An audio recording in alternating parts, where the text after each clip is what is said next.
So I dug into my notes for this message that I wanted to share, and I discovered that I preached this somewhere on January 13th of this year, and I shared on that day 4 predictions for 2021 that came from a very, very well-known Christian leader. 4 predictions.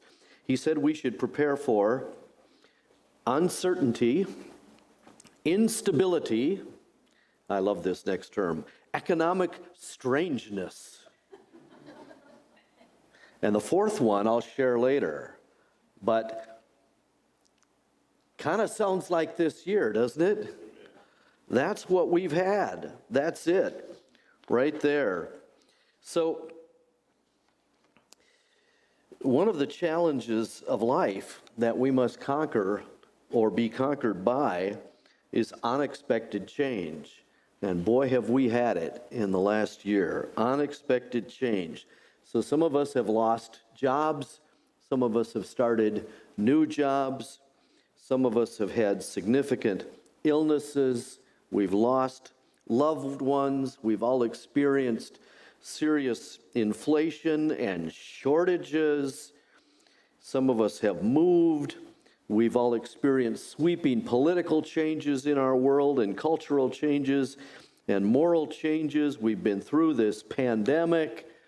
Wow, change, unwanted change. The Greek philosopher Heraclitus said, next slide, there it is. Here we go. There's nothing permanent except change. And somebody else said, the world hates change. Right? Pretty much. And the older we get, the less we like it. Our minds get stiff and rigid like our bodies, right? We want our world predictable, controllable. We want to shuffle to the mailbox at the same time every day. Yeah. Somebody told us 3 moves make a fire. And somebody else told us, don't ever move when you're over 50. We've moved 11 times since turning 50. But if you will come with me this morning to Matthew chapter 2, we're going to look at a famous couple and see how they handled the challenge of the huge unwanted changes that came into their lives. Matthew chapter 2. It's actually page 1 if you're using a Bible from one of the chairs. It's the second page 1 in there. Pretty easy to find. If you're using an electronic Bible, I'm using the New International Version, so you might want to find that. It's going to be just a little bit different from the translation that is in your chairs. And there's an insert in the bulletin you can take some notes on as we go. So in Matthew 1, Jesus was born in Bethlehem. At the beginning of chapter 2, we're told about the wise men, the Magi, who came from the east to worship him. We know that they came at least several months after Jesus was born, actually, because the Greek word for child in verse 11 is not a word used for a newborn baby, and they find them at a house, also in verse 11, not at a stable. And I'm sorry, I just ruined your manger scene. Sorry. But that brings us to verse 13. Ruined or not, here we go. If I ruined it, you can give it to me because I would like one. So, verse 13. When they had gone. So who's they? The they is the Magi, the wise men. Now, try to picture this scene with me. We're going to try to picture it. Joseph and Mary were poor folks. They're probably renting at this point a simple little 1-room or maybe 2-room mud brick house. Today we'd call it a tiny house, and it'd be trendy, but it wasn't trendy then. It was just poor. Joseph, as a carpenter, had probably found work in Bethlehem. Nothing very dramatic had happened for a few months, at least, until this strange night when this totally unexpected delegation of wealthy, powerful political leaders, they were not kings, but they were kingmakers from the Parthian Empire, which was the eastern neighbor and enemy of the Roman Empire, showed up at their door. Now, we know that just because they brought 3 gifts, that there weren't necessarily 3 of them. I'm doing more damage to your manger scene now, but there may have been 2, there may have been 20. They probably were dressed ornately like they are in our manger scenes, our nativity sets. They probably came with a small army of bodyguards because these were important men coming a long ways. So Joseph or Mary hear the knock on the door, and they go to the door and they open it up and hear these guys, and they would have just become unglued by this. I mean, this is just amazing. They tell Joseph and Mary they have seen a star which has told them of the birth of a King of Kings, a world-class, heaven-sent, divine ruler. He's in this house. We're here to worship him. You can't fool us. So Joseph and Mary got out of the way, probably plastered themselves to the walls of their tiny house, and these guys come in, get right down on their faces on the floor, rugs on top of dirt, and they worship their little guy. Wow. Now, Mary and Joseph had already learned to expect the unexpected because they'd had one surprise after another over the last year and a half, and now their heads are just spinning again. They're just spinning.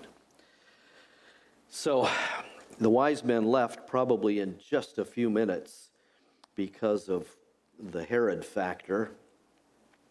Joseph and Mary would have been on an adrenaline high. Without any caffeine, they probably stayed up for hours discussing in a whisper what they had just experienced. They finally get to bed. They finally get to sleep.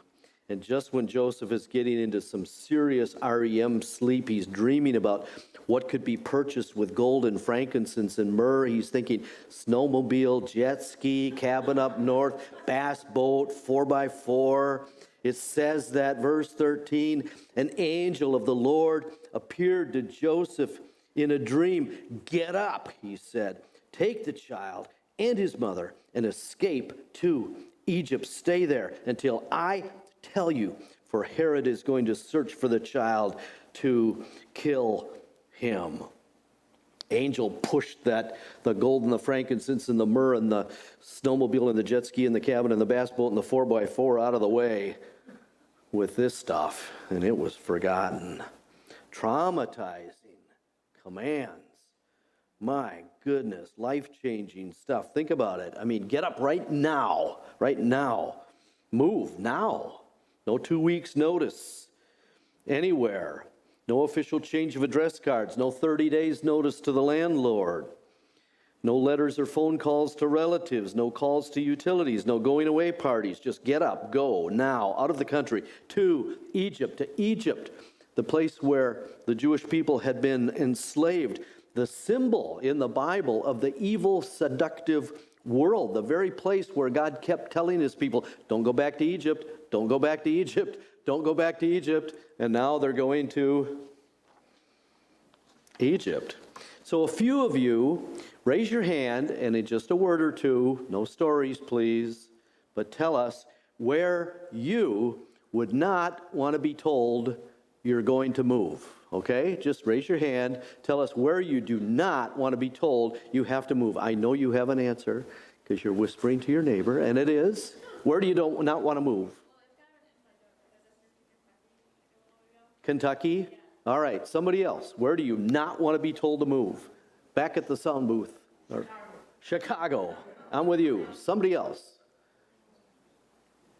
Yes? Any place hot. Any place hot. Yes, ma'am. Iraq. Okay. Yes. Your sister's bedroom. Oh, that's great. Okay, one more back here. Anywhere cold. I'm with you. Nobody said North Dakota. I usually hear that.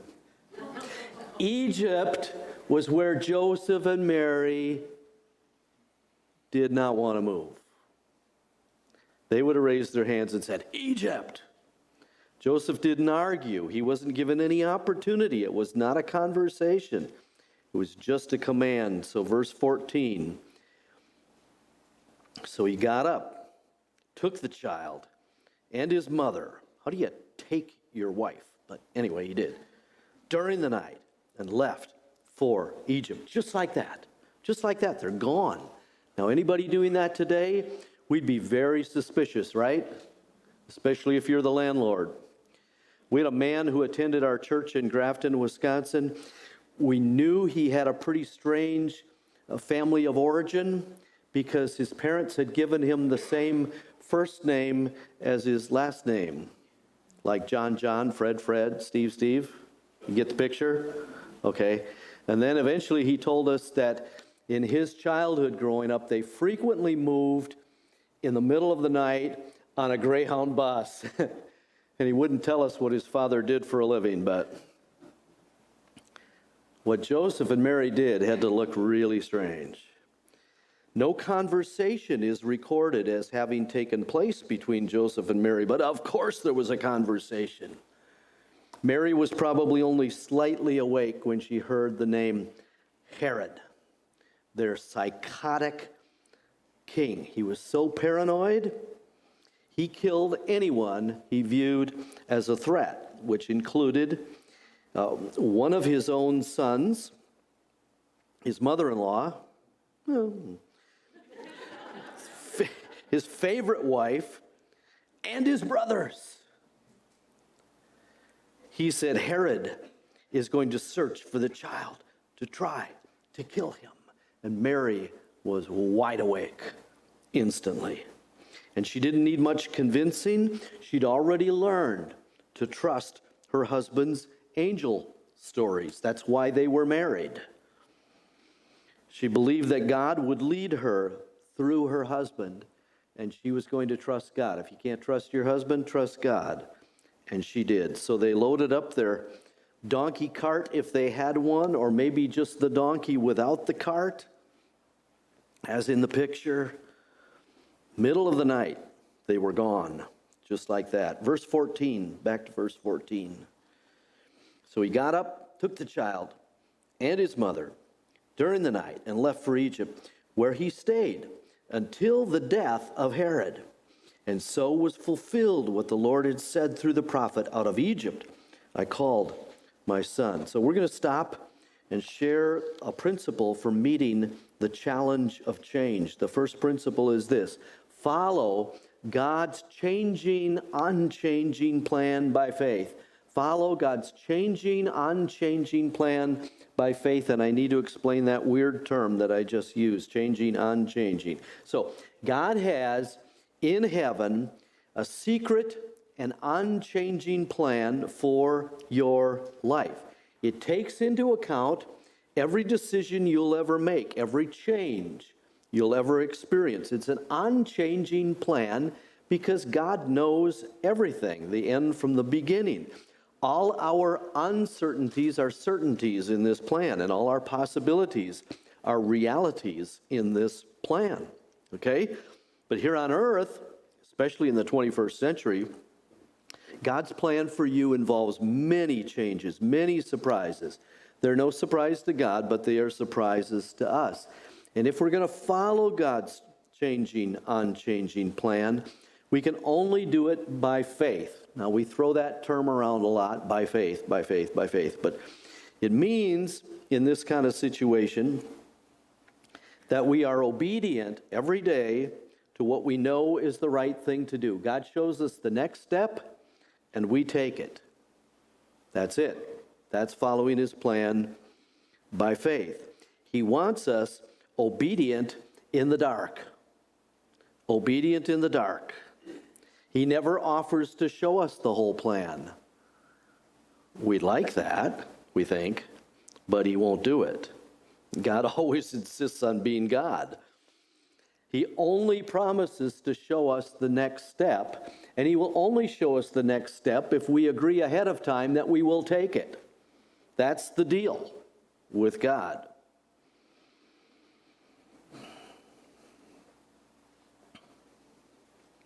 I like to call these steps, I'm going to use this phrase a few times, radical steps of worshipful obedience. Radical steps, because some of them seem really big at the time, of worshipful obedience, because it's a wonderful way to worship God, to take these steps of obedience by faith, one at a time. Have you taken any lately? A radical step of worshipful obedience. God's prescribed pathway for you might be uphill or downhill. It might have as many twists or turns as a maze or a board game. It involves going backwards and forwards, 3 steps forward, 2 steps back. Sometimes it feels more like 2 steps forward, 3 steps back. And it's kind of like following your GPS. Do you follow a GPS? So I follow the GPS in my phone, in my car, and it will never show me the whole route. At least mine won't. It shows me one turn at a time. 800 feet, you're going to turn left. And sometimes, it usually works. It usually works. Not always. Sometimes I really question it. Sometimes I'm going down the road. Siri, what are you doing? What? What are you doing? One time I said, Siri, what are you doing? My Siri is a guy with an English accent, and he said, how may I help you? That was fun. But that's the way it is with God, one turn at a time. We'd love to be able to see the future, so people turn to psychics and tea leaves and tarot cards and horoscopes and palm readers and talk radio hosts. And God says, no, just trust me. Right? That's what he does. To meet the challenge of change, we must follow God's changing, unchanging plan by faith. So verse 16, look at 16. When Herod realized that he had been outwitted by the Magi, that is, the Magi were supposed to come back to him and give him the street address where they found the new king, and then he was going to dispose of the new king, he was furious. And he gave orders to kill all the boys in Bethlehem and its vicinity who were 2 years old and under, in accordance with the time he had learned from the Magi. Then what was said through the prophet Jeremiah was fulfilled. A voice is heard in Ramah, weeping and great mourning, Rachel weeping for her children and refusing to be comforted because they are no more. So within weeks, wouldn't have been hours, probably weeks, Joseph and Mary in Egypt hear the news.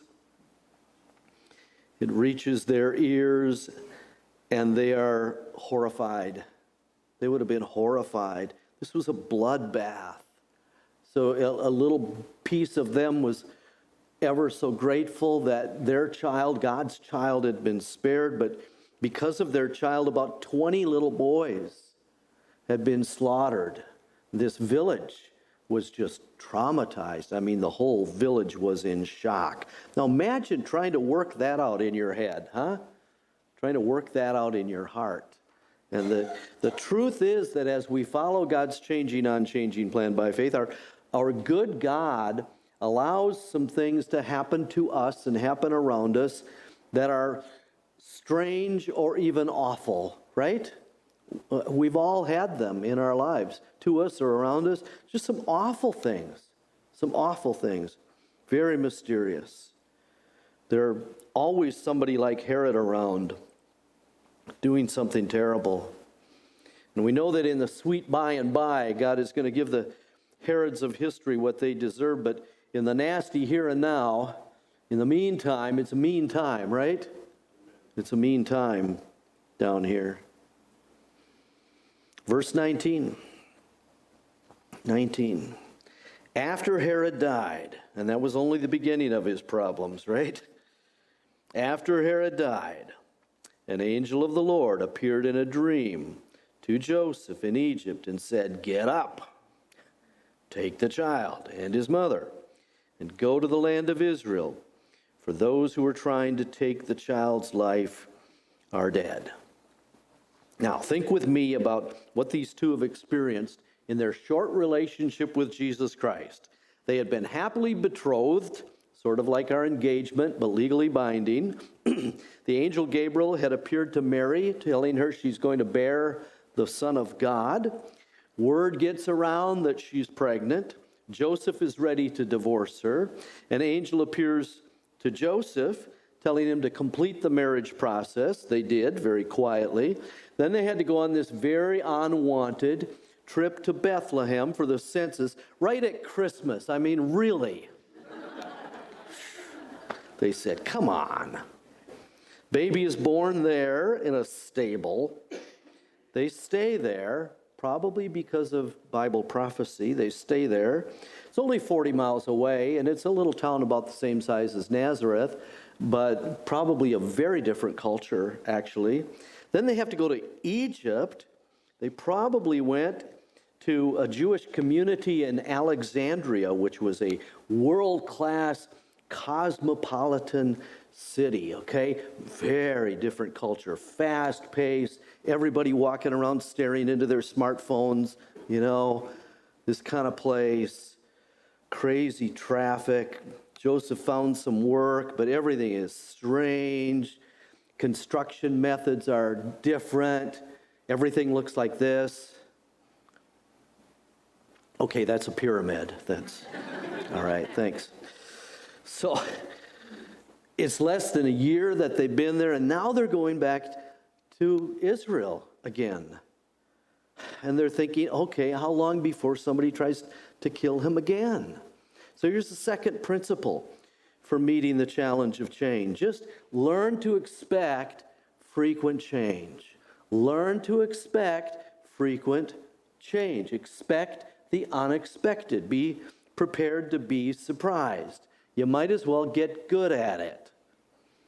Just when you got a good doctor that you trust and a health insurance company that seems like it knows what it's doing, then you change jobs and you have to change doctors and you have to change health insurance companies. And just when you figure out your new computer, it fries and you have to get a new one and then you don't know what you're doing again. And just when you figure out how to go to an airport and fly somewhere without feeling like an idiot, they change everything and you're back to feeling like an idiot again.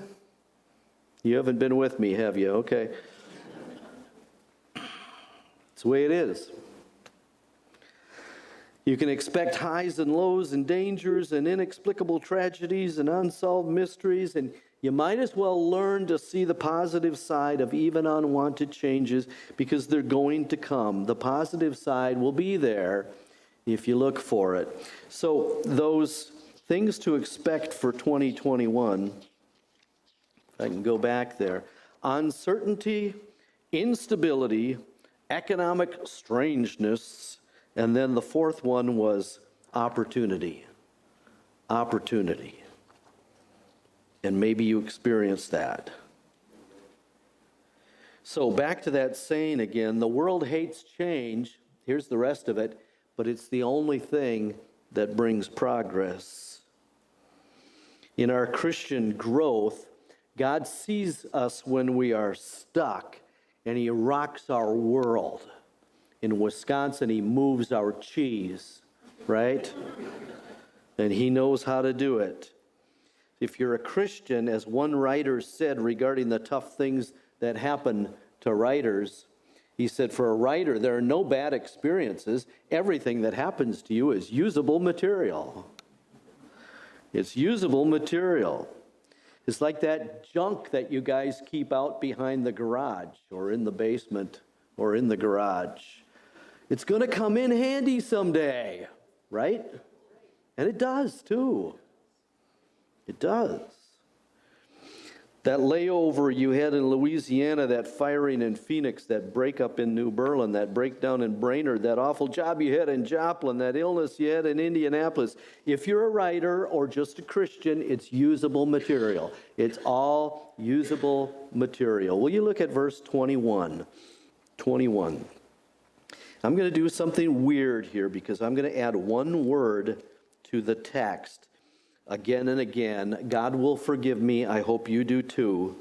But it will help it to come alive for you. I'm going to add the word again. 21. So he got up again, took the child and his mother again, and he went to the land of Israel again. But when he heard that Archelaus was reigning in Judea in place of his father Herod, Archelaus was a chip off the old block. He was afraid to go there. Having been warned in a dream again, he withdrew to the district of Galilee again. And he went and lived in a town called Nazareth again. And so was fulfilled what was said through the prophets. He will be called a Nazarene. After all they've been through, they're back in Nazareth. They've come full circle. They're back to the dusty little hick town where all this began probably less than 3 years earlier. 3 steps forward, 3 steps back.